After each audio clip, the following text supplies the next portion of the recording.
नमस्कार, मैं प्रिंस सिंह। आप देख रहे हैं राइज बिहार। राइज बिहार की तरफ से आज भोजपुरी के चॉकलेटी स्टार अरविंद अकेला कल्लू और मेलोडी की king voice queen Priyanka Singh से जुड़ी अपडेट आप सबके बीच लेकर आया हूं।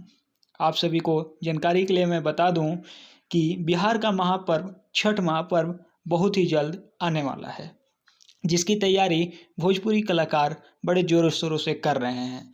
बीते दिन प्रियंका सिंह और अरविंद अकेला कल्लू ने एक छठ सॉन्ग की रिकॉर्डिंग फाइनल की है, जो कि बहुत ही प्यारा, बहुत ही उम्दा और बहुत ही मार्मिक मेलोडियस छठ गीत है, जो कि बहुत जल्द ही आप सबके बीच किसी म्यूजिक कंपनी से आप सबके बीच रिलीज किया जाएगा। उम्मीद करता हूं कि उस गाने को आप सब अपना प्यार आशीर्वाद जरूर देंगे।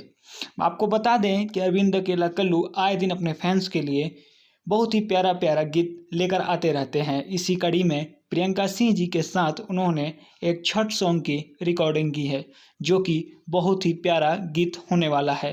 उम्मीद करूंगा कि आप लोग अपना प्यारा आशीर्वाद जरूर दीजिएगा और राइज बिहार से जरूर जुड़े रहिएगा। मिलते हैं नेक्स्ट वीडियो में।